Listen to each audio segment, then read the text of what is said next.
더위에 고생하십니다. 참 무덥지. 조금만 움직이면 땀을 흘려야 조금만 힘을 쓰면 금방 지치는 그런 여름인 것 같습니다. 자, 이렇게 뜨거운 여름이지만 웃는 분들이 계십니다. 이 뜨거운 여름에 웃는 분들이 누굽니까? 이 농민들은요, 날이 뜨거워야 벼가 익습니다. 이 벼가 익어야 이제 조금 있으면 이제 추석인데 이제 풍성한 곡식을 거둘 수가 있는 것입니다.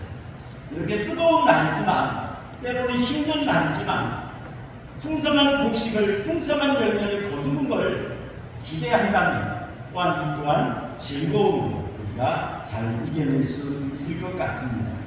오늘 본문의 말씀을 보면 예수님께서 제자들과 함께 다락방에서 최후의 만찬을 행하셨어요.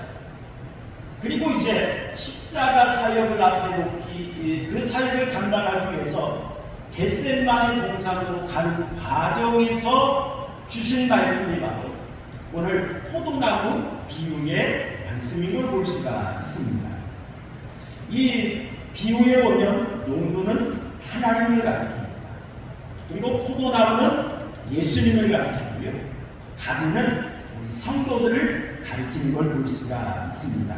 저는 이 말씀을 묵상하면서 이 말씀을 통해서 우리가 믿는 하나님은 어떤 하나님일까? 라고 하는 것을 발견해 보았습니다.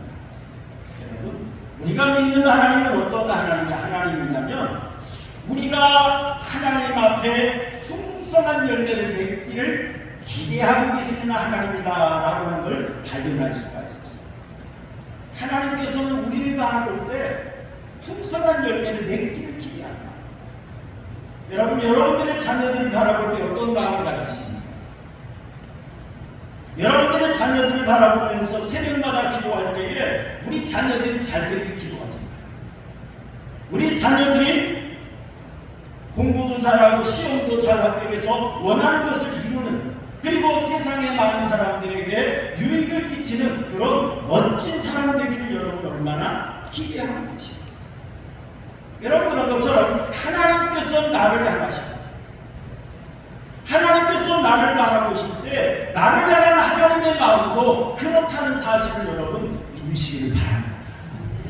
나를 향한 하나님의 마음도 같은 마음이랍니다. 여러분, 오늘 2절 말씀이 한번 읽어볼까요? 2절 함께 봅니다. 시작. 너는 내게 붙어있어 열매를 맺지 아니하는 가지는 아버지께서 그것을 제거해 버리시고 무릇 열매를 맺는 가지는 더 열매를 맺게 하려 하여 그것을 깨끗하게 하시느니라 라고 말했습니다. 열매를 맺는 가지는 더 열매를 맺게 하여 라고 적었습니다. 열매를 맺는 가지를 향해서 하나님께서 가지신 마음은 더 열매를 맺기를 원하신다. 여러분, 여기서 말하는 열매란 과일나무로 보면 과실이겠지만 여기서 말하는 열매는 우리 신앙의 열매인 줄 믿습니다. 신앙의 열매. 구원받은 성도가 하나님의 은혜에 감사함으로 드려지는 예배의 열매. 저는 하나님께서 나 같은 죄인이지만 나를 불러주시고 나에게 하나님께서 귀한 사명 맡겨주셨으니 얼마나 감사한지 이제는 내가 주님 앞에 충성해야 돼 하는 마음으로 하는 충성의 열매. 나 같은 사람을 하나님의 백성 되게 하셨으니 나는 이제 거룩한 하나님의 백성으로 살 거야 라고 하면서 거룩하려고 하는 목부림친 그 열매. 이러한 열매를 하나님께서는 우리가 맺기를 원하신다. 그런데 열매를 맺는데 더라고 말씀하셨어요. 더 열매를 맺게 하려 하여라고 말했습니다. 여러분, 이 더라고 하는 말은 두 가지로 나눠볼 수가 있습니다. 하나는 양적인 것으로 볼 수가 있고요, 하나는 질적인 것으로 볼 수가 있어요. 열매를 맺었는데 10개를 맺었는데 이제는 20개 맺기를 원한다는 거죠. 양이 많아지는 걸 원하는 거예요. 그리고 또 하나는 질적인 열매예요. 지금도 많이 있는 사과나무인데 더 많이 있는 사과가 열리기를 기대하는 거죠. 지금도 예쁘고 멋진데 더 아름다운 그러한 과일이 맺히길 원한다라고 하는 그런 이야기.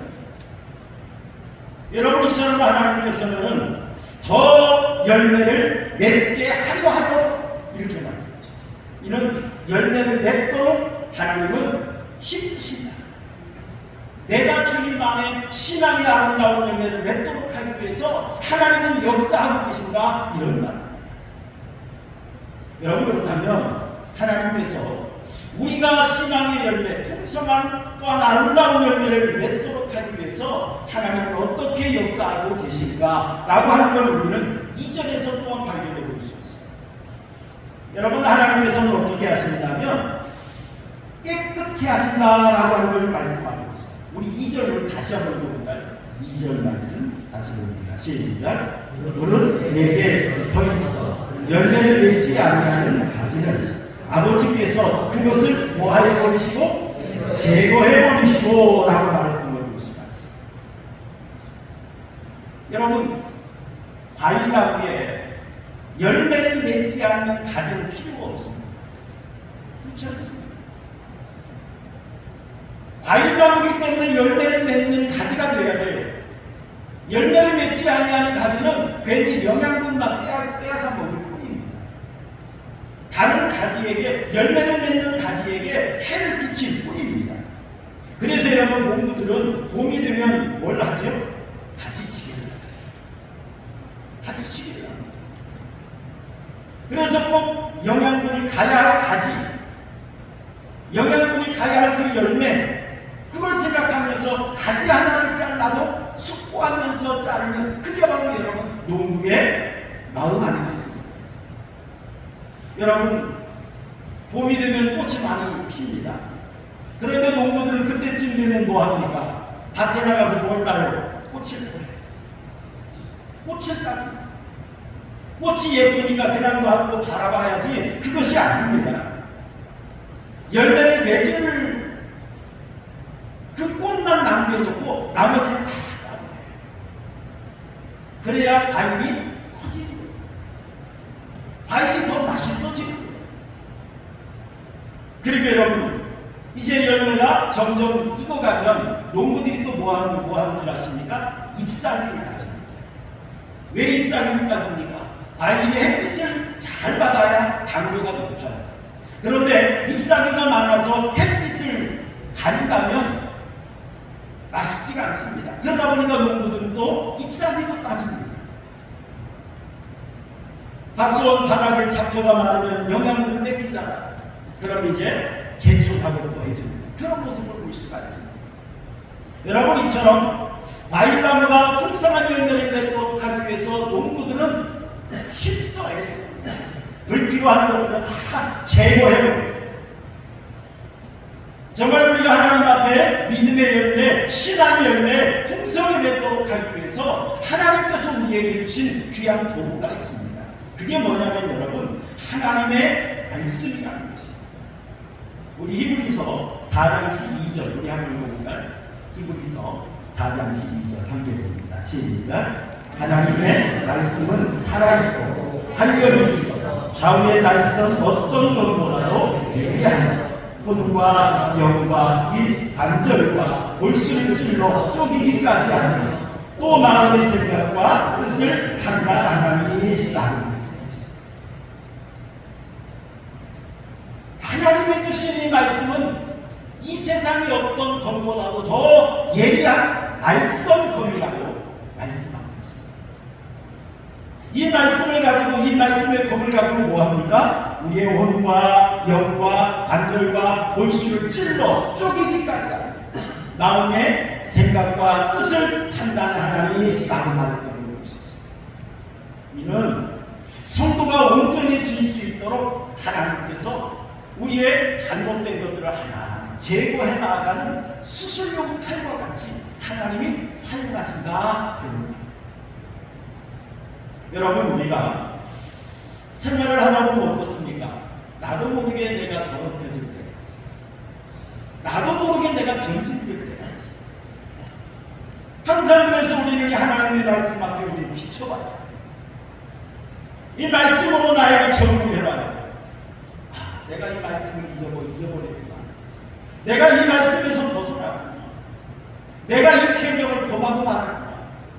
이런 말씀들을 하나하나 깨달을 때마다 우리는 어떻습니까? 정신 차리는 거죠. 아, 이러지 말아야지. 이러면 안 되지. 이게 하나님의 마음인데 내가 하나님의 마음대로 하나님의 뜻대로 내가 살아야지. 여러분, 그러면서 우리가 뭐합니까? 다짐하고 결단을 안 되면 권력 회의하도록 노력하고 몸부림치는 거예요. 여러분, 이처럼 우리의 이 하나님의 말씀을 우리에게 주신 것은 이 말씀을 통해서 첫째는 하나님을 알고 하나님을 만나는 거예요. 그리고 두 번째로는 하나님의 백성으로 내가 서가는데 잘못된 것, 제거해야 될 것이 있다고 한다면 그것을 하나하나 제거해 나아가도록 주신 것이 바로 하나님의 말씀이라는 사실을 여러분 믿으시기 바랍니다. 그래서 여러분, 말씀은 누구에게 적용해야 됩니까? 남에게 적용해서. 우리 종종 그러잖아요. 저 같은 목사들이 실수하는 것 중에 한 가지가 뭐냐면 말씀을 남에게 적용하기가 참 잘한다. 또 그럴 수밖에 없는 위치에 또 그런 역할을 해야만 합니다. 그러다 보니까 이 설교를 누가 들었으면 좋겠다. 종종 그런 생각을 합니다. 저는 그런 생각이 들면요, 이 본문 가지고 설교해야지라고 하다가 그런 생각이 들면 저는 제낍니다. 이건 다음에 해야 되겠다. 빼버립니다. 왜요? 말씀은 나에게 먼저 적용해요. 나에게 먼저 적용해야지.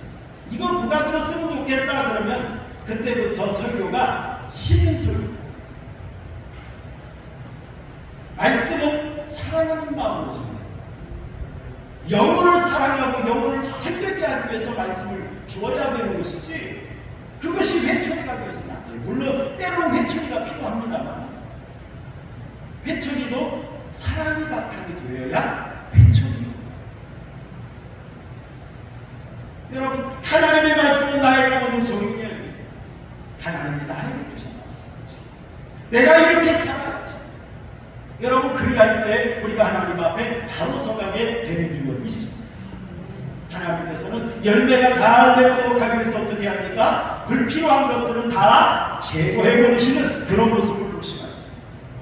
여러분, 버려야 얻어지는 것이 있습니다. 여러분, 버려야 열리는 것이 있습니다. 여러분, 우리가 버리지 못하면 얻어지지 못하는 것들이 너무너무 많이 있습니다. 여러분, 나무는 꽃을 버려야 열매가 맺히는 거예요. 꽃이 그대로 있으면 열매를 맺을 수가 없어요. 아름다운 꽃이 할지라도 버려야 돼요. 그래야 거기에 열매가 맺히는 걸 볼 수가 있습니다. 여러분, 나무가 겨울나기 위해서는 어떻게 해야 돼요? 잎사귀를 다 버려야 돼요. 이렇게 예쁜 잎사귀 나무 버려. 이렇게 예쁜 잎사귀 얼마나 화려하고 얼마나 멋진데 나는 끝까지 가지고 있을 거야. 그런 나무는 어떻게 됩니까? 겨울에 얼어 죽어요. 나무도 겨울에 살아남기 위해서는 버려야 돼요. 여러분, 돌로 조각을 하는 조각가가 멋진 작품을 만들기 위해서는 어떻게 됩니까? 불필요한 것들을 하나씩 쪼아내는 거예요. 필요 없는 것들, 예쁘지 않은 것들 하나하나 쪼아내다 보니까 멋진 작품이다. 여러분, 이처럼 버려야 생기는 게 있어요. 버려야 누릴 수 있는 은혜가 있다라는 것입니다. 그렇기 때문에 하나님께서는 우리에게 때로는 우리를 제거해야 될 것들을 깨닫게 하시는 것이 있어요. 우리 말씀을 한번 읽어볼까요? 빌립보서 3장 8절 9절 함께 보겠습니다. 빌립보서 3장 8절 시작. 또한 모든 것을 해로 여기면 내 주 그리스도 예수를 아는 지식이 가장 고상하기 때문이다. 내가 그를 위하여 모든 것을 잃어버리고 배설물로 여기는 그리스도를 얻고 그 안에서 발견되어 당연히 나아가는 것입니다. 바울사도는 세상적으로 가진 것이 많은 사람, 잘난 사람이에요. 많이 배운 사람이에요. 그런데 예수 그리스도를 만나고 난 후에 바울사도는 오늘 뭐라고 고백을 하고 있습니까? 내가 모든 것을 해로 여겼다. 누려왔던 모든 것들을 내가 다 배설물처럼 내가 다 여겼다 라고 말을 했습니다. 그 이유가 뭡니까? 세상 것들을 버리기 전에는 예수님을 만날 수가 없었어요. 세상 것들을 버리고 나니까 예수님을 만날 수 있었어요. 세상 것들이 하나씩 제거되어지니까 더 귀한 하나님의 은혜와 사랑이 느껴질 수가 있었어요. 그러다 보니까 바울 사도는 나는 모든 걸 내가 다 해버려. 내가 다 배설물처럼 여겼다. 나중에는 내가 자랑할 것이 뭐밖에 없다고 말합니까? 나에게는 오직 예수 그리스도밖에 나는 자랑할 것이 없다. 여러분, 이처럼 죄악된 것들, 세상에 쓸모없는 것들, 무가치한 것들, 이런 것들을 제거할 때 우리가 진정한 아름다운 열매를 맺게 되는 줄로 믿습니다. 그렇기 때문에 하나님께서는 우리가 더 열매를 맺도록 하기 위해서 하나씩 제거하시는 작업을 하는 걸 볼 수가 있어요. 그 다음에 또 하나님께서 우리가 열매를 잘 맺도록 하기 위해서 어떻게 하시느냐면 나무나 과일을 깨끗하게 해주는 걸 볼 수가 있어요. 여러분 2절을 다시 한번 읽어볼까요? 예, 2절 다시 한번 읽어봅니다. 시작. 물은 내게 부탁해서 열매를 맺지 아니하는 가지는 아버지께서 그것을 제거해 놓으시고 물은 열매를 맺는 가지는 더 열매를 맺게 하여 그것을 어떻게 하시느니라? 깨끗하게 하시느니라 라고 말씀하셨습니다. 깨끗하게 하다 라고 하는 말은 청결하게 한다, 청소한다 그런 말입니다. 여러분 농사 지으신 분들 잘 아시죠? 벌레 때문에 참 얼마나 힘드십니까? 뭐 상추 하나를 심어놔도 벌레가 그냥 놔두지 않아요. 우리 배추를 심어놓으면 어떻습니까? 나는 건강하게 우리 가족들과 함께 유기농으로 먹을 거야. 그러면 어떻게 돼요? 벌레하고 같이 먹어요. 벌레가 밥 먹고 사람이 밥 먹는 거예요. 그만큼 벌레가 얼마나 많이 들고 여러분 맛있는 건 그것들이 먼저 더 잘하잖아요. 새가 쪼아먹은 과일이 최고 맛있어요. 그렇잖아요. 여러분 그런 것처럼 이 과일이 풍성한 열매를 내주려면 어떤 병균이나 이런 것들이 틈을 탑니다. 그러면 어떻게 돼요? 그러니까 하나 제거해줘요. 농약 치지 않는 방법치고는 딴 게 없어요. 그냥 쭈그리고 앉아서 하나씩 잡는 것밖에 없어요. 그렇지 않으면 먹을 것이 없어요. 먹을 것이 없어요. 여러분 여름에 쐐기, 그 뜨거운 그 낮에 여러분 쐐기를 보면 어떻습니까? 감나무나 잎에 보면 잎사귀 뒤에 얼마나 많이 붙어있습니까? 그거 손 잘못 닿으면 얼마나 또 따갑습니까? 그러면 젓가락 같은 걸로 하나씩 따면서 보세요. 참 행복합니다. 그런데 여러분 그렇지 않으면 과일을 먹을 수가 없어요. 먹을 수가 없어요. 그러다 보니까 여러분 농부는 어떻게 합니까? 과일이 병균에 틈타지 않도록 농약을 쳐주기도 합니다. 또한 나무나 어떤 과일에 어떤 더러운 것이 묻어있으면 어떻게 돼요? 그걸 다 깨끗이 닦아줍니다. 또 여러분 태풍이면 어때요? 가지가 찢어지면 안 되잖아요. 지지질도 받쳐줍니다. 또 과일들이 붙어있어서 부딪히면 상처나잖아요. 그러니까 과일 간격도 생각하면서 우리가 따주기도 하고 그런 걸 볼 수가 있어요. 또 멧돼지가 짐승들이 와서 뜯어먹으면 안 되니까 물타기도 쳐요. 또 새가 날아와서 쪼으면 상품성이 떨어지니까 그물도 쳐요. 여러분 얼마나 고생하십니까? 여러분 과일 하나 얻기 위해서도 이렇게 농부가 힘쓰고 애썼다. 그런 것처럼 하나님께서 정말 우리 성도들이 신령이 깨끗해지고 정말 하나님을 향한 마음으로 굳게 서기 위해서 하나님께서 주신 도구가 있습니다. 조금 전에도 말씀드렸습니다만 여러분 그것이 바로 하나님의 말씀이라는 겁니다. 여러분 시편 119편 9절 우리 함께 보겠습니다. 시편 119편 9절 시작. 정령이 무엇으로 그 행실을 깨끗하게 합니까? 주의 말씀만 지킬 따름이니라 라고 말씀하셨습니다. 여러분, 청년의 시기는 얼마나 열정이 있습니까? 또한 얼마나 피가 끓어오르고 욕망도 끓어오릅니다. 이러한 시기에 정말 우리를 절제하고 정말 우리가 하나님 앞에 바로 서도록 하기 위해서 우리에게 주신 귀한 도구가 있는데, 이게 바로 하나님의 말씀이라고 하는 것입니다. 이 말씀을 통해서 우리를 깨끗하게 할 뿐만 아니라 말씀을 통해서 우리를 복된 길로, 진정 가치 있고 아름다운 길로 인도하기 위해서 주신 것, 이게 바로 하나님의 말씀이라는 것입니다. 또 하나님께서 우리가 풍성한 열매를 맺도록 하기 위해서 어떻게 하시냐면 영양분을 공급해 주십니다. 여러분, 농부가 봄에 제일 먼저 하는 게 뭐예요? 거름칩니다. 거름을 잘해야 과일나무가 맛이 또한 잘 성장하는 걸 볼 수가 있습니다. 여러분, 엄마가 어린아이들 양육할 때 어떻습니까? 참 이유식 하나를 먹여도 좋은 거 고르잖아요. 내 새끼가 먹을 거예요. 그렇잖아요.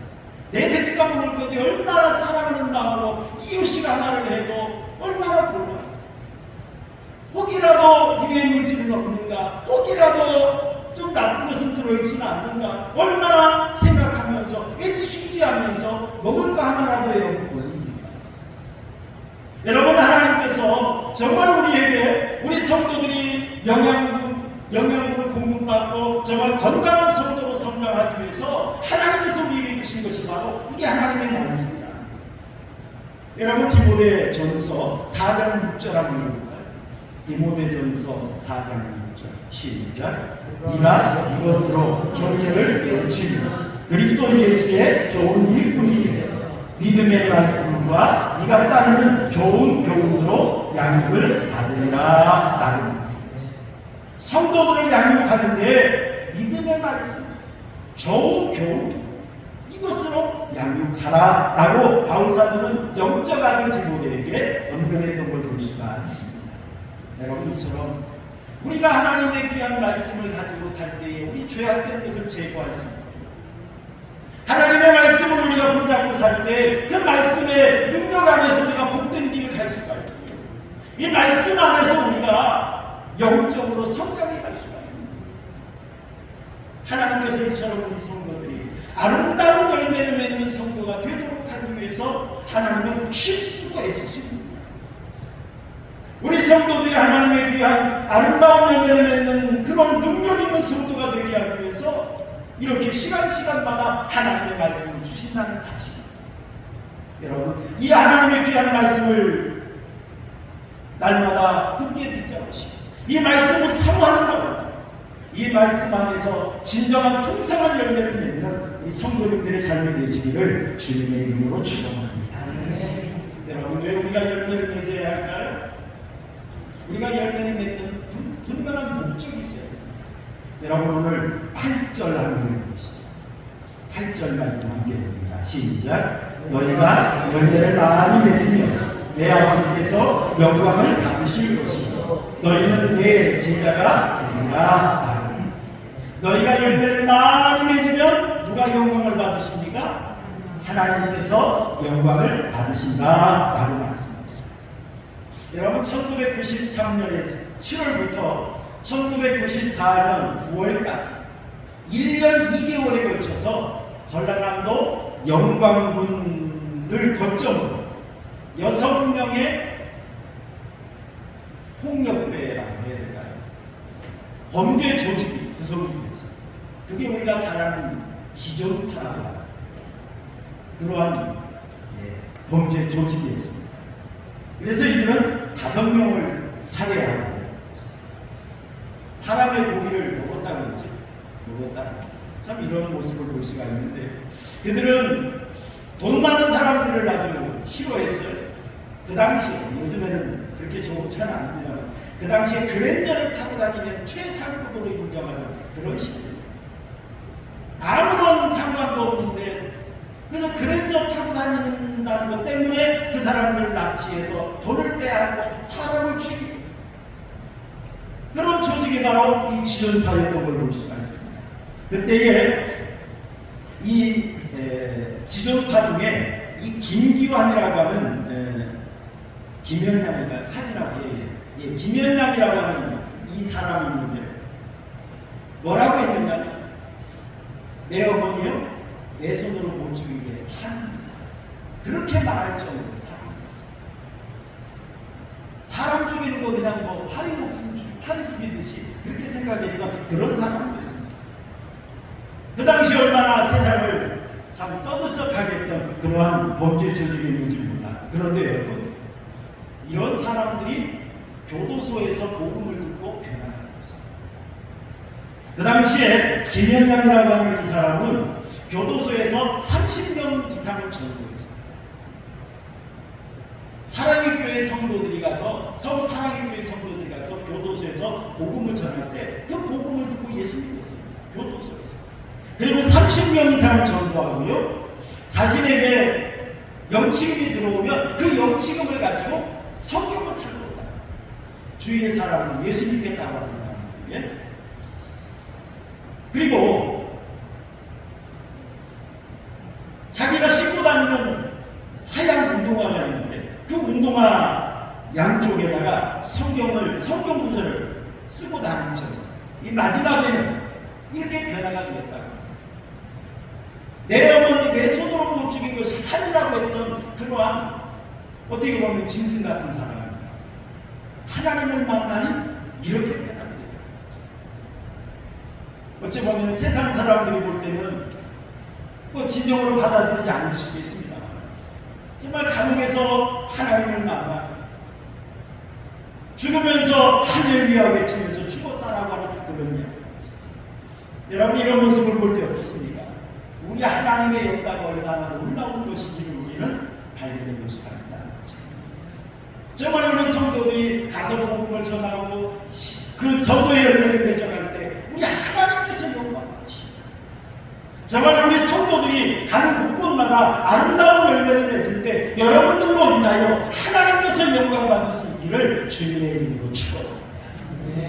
정말 우리 성도들이 우리 삼천하우교회 성도들이 가는 곳곳마다 정말 인정받고 칭찬받고 당신 같은 신앙이라면 정말 나도 그런 예수는 나도 믿고 싶고 정말 그럴 정도의 인정받고 하나님께 영광 돌릴 수 있기를 주님의 이름으로 부탁드립니다. 여러분 열매를 맺어야 하는 이유가 뭔가? 열매를 통해서 나무는 유익하다. 열매를 통해서 여러분 나무의 이야기 중에 아낌없이 주는 나무가 있잖아요. 아낌없이 주는 나무는 꽃을 통해서 아름다운 선을 합니다. 과일을 통해서 의리를 줍니다. 어떤 나무는 뿌리부터 잎사귀까지 버릴 것이 하나도 없다고 하는 그런 나무가 있지 않습니까? 여러분 우리 성도들이 열매를 맺어야 하는 이유가 뭘까요? 첫째는 하나님께 영광. 우리가 아름다운 열매를 맺음을 통해서 많은 영혼들을 사랑하고 많은 영혼들을 섬기고 많은 영혼들을 유익하게 하고 복된 길로 인도하는 일에 우리 삼천하우교회 성도님들이 복되게 쓰임받기를 주님의 이름으로 축원합니다. 그리고 여러분 우리가 열매를 맺어야 하는 이유 또 한 가지 말씀드립니다. 여러분 이 열매를 통해서 나의 정체성을 고백하는 것이 되기 때문에 열매 맺는 것이 참 중요합니다. 여러분 우리 8절 다시 한번 읽어보시죠. 8절 다시 봅니다. 시작. 너희가 열매를 많이 맺으면 내 아버지께서 영광을 받으실 것이요 너희는 내 무엇이 되리라? 제자가 되리라. 여러분 내가 예수 믿는 사람이에요. 내가 예수님의 제자예요. 여러분 입술로만 고백해서는 믿어주지 않습니다. 인정해주지 않습니다. 뭘로 증명하는데? 열매를 증명하는데. 열매. 예수님을 따르는 제자들, 예수님을 따르고 싶은 자들 많았어요. 그런데 여러분 그 가운데 가론유다가 나 예수님의 제자예요. 그러면 누가 인정하겠어요? 인정해주지 않죠. 여러분 요한복음 13장 38절 35절 한번 읽어볼까요? 요한복음 13장 35절 시작. 너희가 서로 사랑하면 이로써 모든 사람이 너희가 내 제자인 줄 알리라. 너희가 내 제자라고 사람들이 뭘 보고 인정하겠느냐? 너희끼리 서로 사랑해. 그러면 세상 사람들이 너희가 내 제자인 줄 알 거야. 이런 말. 마태복음 7장 18절 함께 보겠습니다. 마태복음 7장 18절 시작. 좋은 나무가 나쁜 열매를 맺을 수 없고 못된 나무가 아름다운 열매를 맺을 수 없느니라. 여러분 믿으십니까? 네. 콩 심으면 콩 나요. 파 심으면 팥 납니다. 맛없는 과일나무 심으면 맛없는 열매 맺히는 거예요. 마태복음 7장 20절 우리 함께 보겠습니다. 마태복음 시작. 이러므로 그들의 열매로 그들을 뭐하리라? 열매로 너희가 다 나의 제자니 열매를 보낸다. 말로만 주여 주여 그래가지고 안 된다. 뭘로 보여줘야 돼? 열매. 여러분 사과나무도 다 같은 사과나무가 아니잖아요. 종류가 많아요. 뭐 저는 잘 모르는데 조생종이 있고 중생종이 있고 만생종이 있다네요. 조생종은 좀 일찍 사과가 열매맺히는 거고요. 그 다음에 이 중생종은 9월 초부터 10월 중순까지. 그리고 이 만생종은 10월부터 이제 늦게까지 나는. 사과나무도 이렇게 종류가 많아요. 또 맛도 그렇잖아. 신맛 나는 거, 단맛 나는 거, 또 약간 푸석푸석한 거, 딱딱한 거. 종류가 많잖아. 처음에 사과나무 다 보면 그냥 다 사과 똑같은 사과나무인 줄 알아요. 그런데 뭘 보면 알아요? 열매를 보면 알아요. 사랑하는 성도 여러분, 다 같은 성도 같이 다 똑같지 않습니다. 뭘 보고 알아요? 열매를 보고 알아요.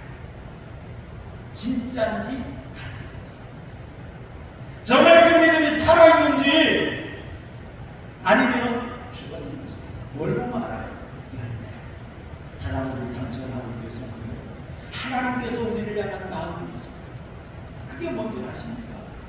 정말 하나님이 기대하시는 풍성한 열매를 맺는 그런 성도가 되기를 하나님은 원하신다는 사실을 여러분 믿으시기를 바랍니다. 내가 열매 맺도록 하나님은 힘쓰고 계십니다.